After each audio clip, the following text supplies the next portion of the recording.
කොනිචිවා සුබ දවසක් අද දවසේ මම පොඩි පාඩම් කිරීමේ උපක්‍රමයක් ගැන කතා කරන්න අදහස් කරා මේ දැන් ජපන් භාෂාවේ විශේෂයෙන්ම kanji වගේ දේවල් පාඩම් කරද්දී පොඩ ප්‍රායෝගිකව ගැටලු සහගත අවස්ථාවක් එනවනේ.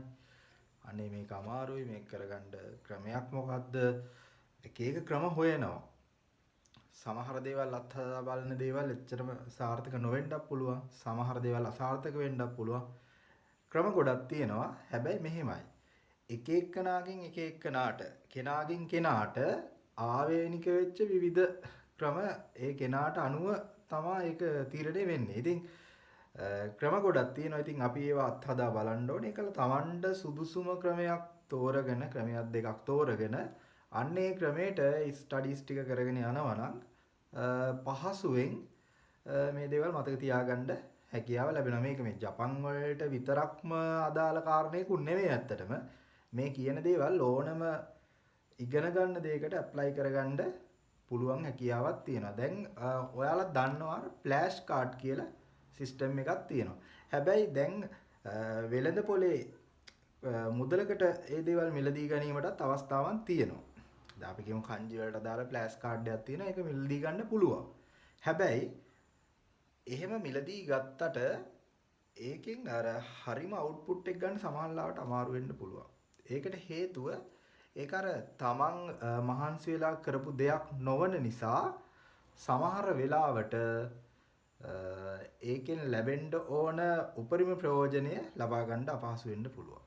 සමහරට ඒක මගේ හැරෙන්න පුළුවන්.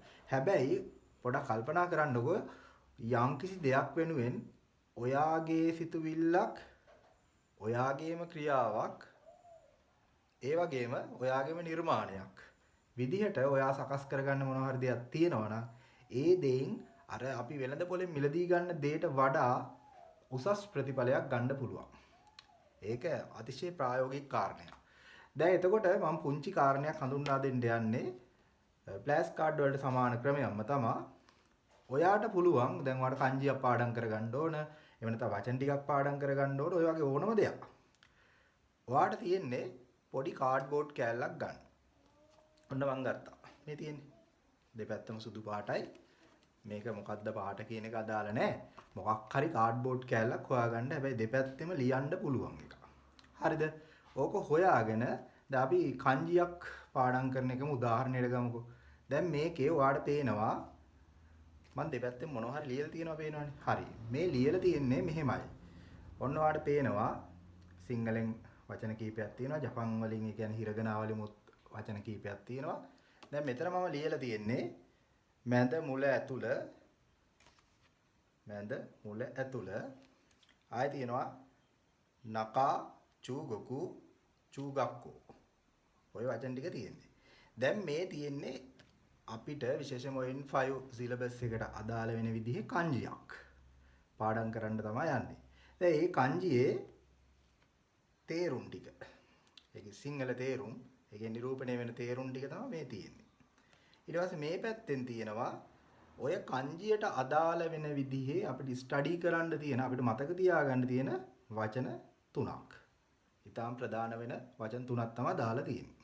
හරි. දැන් මට මේ kanjiය මම දැන් ඕක කොයි විදිහට හරි ඉගෙනගෙන එක්කෝ සෙන්ස් කෙනෙක්ගෙන් වෙන්න පුළුවන්, නැත්නම් ඔයා self study කරලා වෙන්න පුළුවන්. kanjiය ඔයා පොඩ්ඩක් මොකක් හරි පොතක් අරගෙන ඒක සැලකිය යුතු වාර ගණනක් ලියලා අතට ටිකක් හුරු කරගන්න ඕන කොහොමවත්. ඒක අනිවාර්යයි.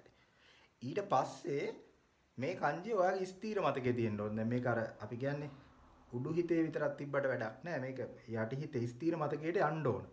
ඒකට මොනවා හරි මෙතඩ් එකක් ක්‍රමවේදයක් පාවිච්චි කරන්න ඕන. හරි. ඒකට මම පුංචි ක්‍රමයක් ඉන්ට්‍රොඩියුස් කරන්න යන්නේ.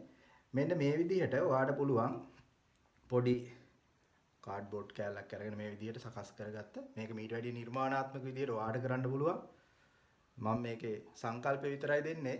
ඔයාට පුළුවන් මේකේ මේ kanjiයේ තේරුම එක පැත්තක ලියාගන්න. ඊට පස්සේ ඔයාට මේක දැන් මෙතන මම මේ පොඩි සිදුරකුත් ඉදලා තියෙන්නේ. මේක අපිට යන එන තැනක දැන් නිවසේ පොඩි ඇණයක් තියෙනවා. ඔතන අපිට එල්ලලා තියන්න පුළුවන්. අවශ්‍ය ලාවට මේක ගන්නවා. අරගෙන මේකට ලොකු වෙලාවක් අපි පාවිච්චි කරන්න යන්නේ. අපි වෙනත් වැඩක් කරන ගම වෙන්න පුළුවන්. තේ එකක් බොන ගම වෙන්න පුළුවන්. හරිද? අපි මේක අතට ගන්නවා. අතට අරගෙන දැන් මේකේ තියෙනවා මැද මුල ඇතුළ මොකද්ද කංජිය මේකට අදාළ. ඔයාලට පුළුවන් හිතින් මතක් කරන්න. නැවත මතක් කර ගැනීමක් කරන්න මේ කංජිය කොහොමද ලියන්නේ. පොඩ හිතින් මේ කංජිය චිත්‍රය ඇඳලා බලනවා. කොහොමද මේක ඇඳෙන්නේ? පළවෙනි පියවර මේක, දෙවෙනි පියවර මේක. හරි. කොහොම ඔයා හිතින් මවනවා. හරිද? හරි. දැන් මම ඔතෙන්දී ඔයා පොඩ්ඩක් හිර වෙනවා. දැන් චුට්ටක් අමතකයි වගේ. ඔන්න අනිත් පැත්ත ගත්තා. අනිත් පැත්තේ ඔයාලට පේනවා කංජිය දාලා තියෙනවා. හරිද? කංජිය දාලා තියෙනවා. පළවෙනි පියවර, දෙවෙනි පියවර, තුන්වෙනි පියවර, හතරවෙනි පියවර. කංජියට අදාළ පියවර ටික තියෙනවා. එතකොට ඔයාලට පුළුවන් පොඩ්ඩක් අර කාඩ් එකම අනිත් පැත්ත හරවලා අර කංජියේ මේන් කැරක්ටර් එක අකුරු කොහොමද දෙන්නේ කියලා උඩින් දාගෙන තියෙනවා ටිකක් ලොකුවට. යටින් ඒකේ පියවර ටිකක් දාලා තියෙනවා. ආය මතක් කර ගැනීමක් කරන්න පුළුවන්. හරිද? ඔය විදිහට මේක දවසට 3-4 පාරක් ඊට වැඩි වුණත් අපේ අතට අරගෙන නැවත නැවත මතක් කරද්දී ඕක අපි වාර කීපයක් කරද්දී අපිට ඔය කංජිය නැවත නැවත මතක් කිරීම හරහා අපගේ ස්ථීර මතකයට ටිකෙන් ටික අරගෙන යන්න පුළුවන්. හරිද?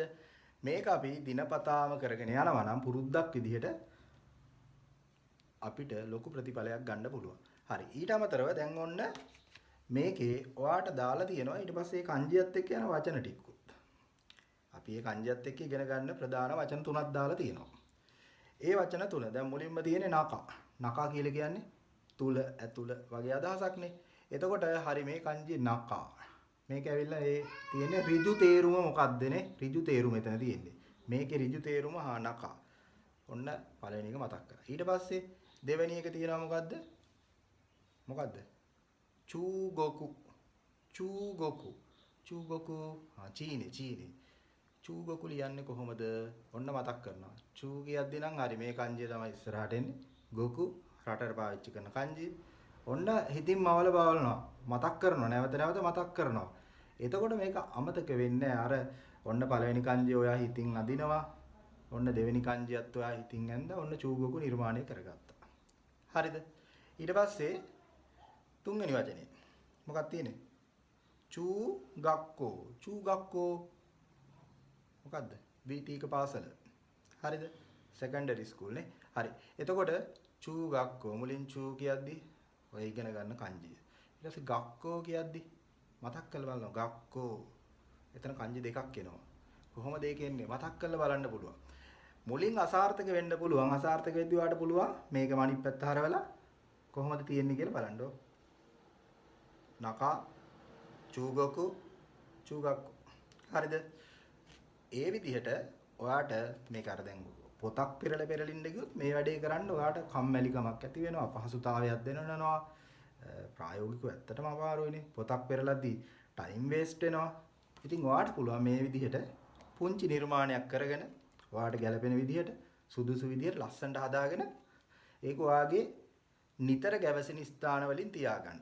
ඒ කරලා පොඩ්ඩක් හැබැයි මුලින්ම නම් හිතලා මතලා මේක අතට ගන්න ඕන. අතට ගන්න එක සමහරවිට අභියෝගයක් වෙන්න පුළුවන්.